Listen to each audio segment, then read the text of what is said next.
What's good, everybody? It's your boy, O'Shea Duke Jackson, back at it again with another episode of the Celebrity Junk. So guys, you know, I have been quite hard on Kanye and Kyrie Irving for a few reasons, and I'll get into that right now. But before I do that, I want to talk about what happened with brother Kyrie. Brother Kyrie has been suspended for 5 games without pay for his repeated failure to say that he has no anti-Semitic beliefs after sharing this particular documentary, I believe, From Hebrews to Negroes.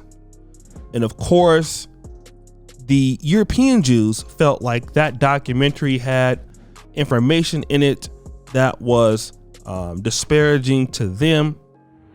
And of course, because he did not come out and say he apologized. In other words, what he was saying is, listen, you know, this is just, you know, part of our history. And, you know, I'm not disparaging other groups, but this is our history. And, you know, people don't ask me about, you know, how I feel, you know, basically having 300,000 ancestors buried here and not knowing my history, which is the truth, right? And then, you know, people are saying it's wrong. And I want to play a clip from a brother here on TikTok. Shout out to brother Worlds1, and we're going to come back.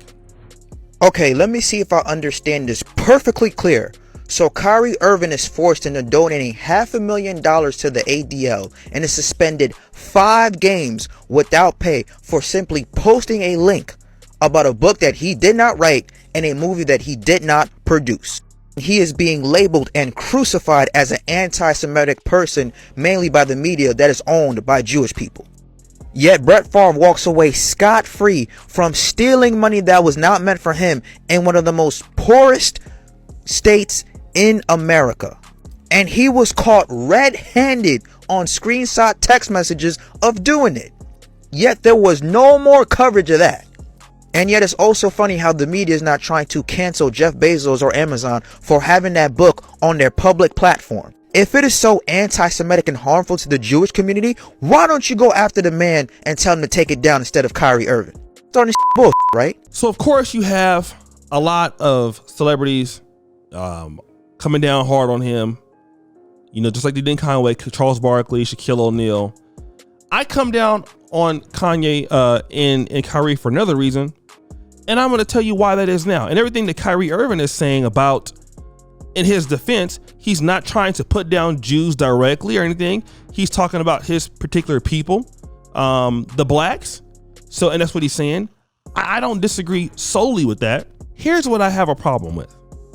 A lot of us as blacks, if we have a documentary that's trying to wake the people up, there are documentaries like that all over the black world that have shown us our history, that have shown us what our people have come from, what they have done. You know what we've gotten? We get more violence. We get more single parent homes. Okay, I'm not saying that this stuff does not have true history or true meaning. I'm a Pan-African, so I understand. Like I'm big on black history. I know what our people have done. I know who's tried to hold them back. So I understand what Kanye is saying. I understand what Kyrie is saying. But a lot of brothers get caught up in the talk of, well, you know what? These brothers are being black, and they're not backing down. But what is it? What's happening to the outcome?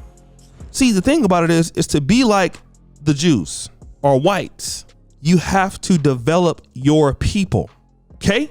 Developing your people, it takes time.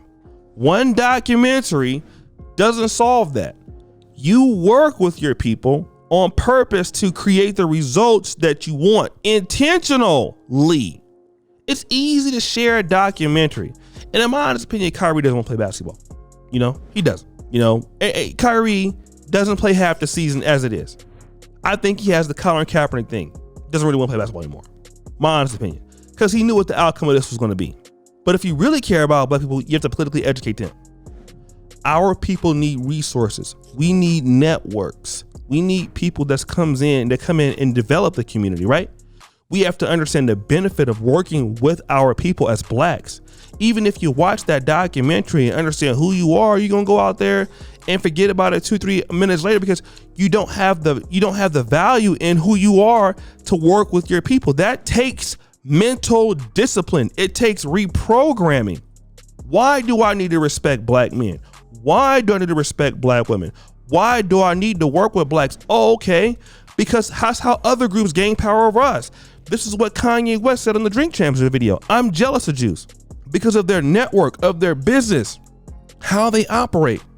We have to operate in the same way, or in the same way that we used to have operated.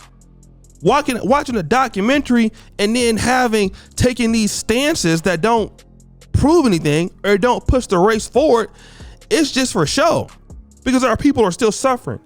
We have to want to work with our people. And I'm not saying what Kanye says and what Kyrie Irving is saying is wrong. I'm not saying that. But to me, I feel like the approach doesn't lead to progression. Let me tell you something. You know, me being a person, and Obsidian has a video, why do pro-blacks focus so much on white people? And I think it's a great topic, and I'm gonna build that up. A lot of times we as brothers and sisters in the black world, we're focused on everything else but our development. We're not being intentional about trying to raise our people up. How do we talk to our women in the black community? How do we talk to our men? Do we respect our men like our men want to be respected? I can watch all the documentaries in the world. I gotta every day make a conscious decision to want to work with the men in our community, to want to try to develop the boys in our community or the women. That's what Jews do. They work with their people. They have consequences for their people. You can do all of that you want. Look at all the documentaries you want. But if you don't develop and create opportunities for your people to be successful, how can you achieve anything? Because it takes the work. This is how Umar Johnson gets by. You know, I'm saying certain parts of Nation of Islam, they talk a good game. I'm not dissing them because they do some good work here and there. But it's about how you feel. Black folk get riled up. We like big speeches and we like things that make us emotionally feel good with no moral results. When you still got to do the work. And you do the work typically without being noticed. The Jews, you know, I have a buddy that's a European Jew. He told me something interesting. He said Jews will never outright brag about their success. But when they come across each other, they'll talk about it. But they're afraid that they'll be persecuted if they brag on it. So they just focus on doing the work. Focus on owning industries. Focus on innovations in the science. Focusing on that. Black people, we're so concerned about what other groups rule over us instead of wanting to compete with these groups. Okay, the Jews own hip hop. They did this and they did that. What does that do? Obviously, we are not doing anything that we should do to be competitive. Let's bring our people up, compete with them to do what we need to do.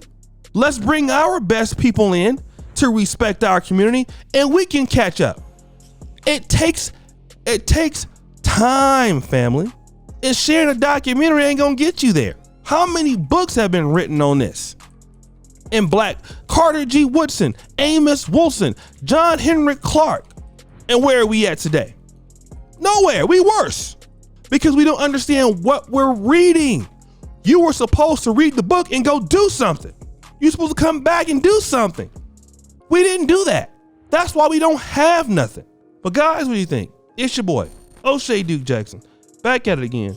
Another episode, Server Junk. Appreciate you for all that you do. We're out.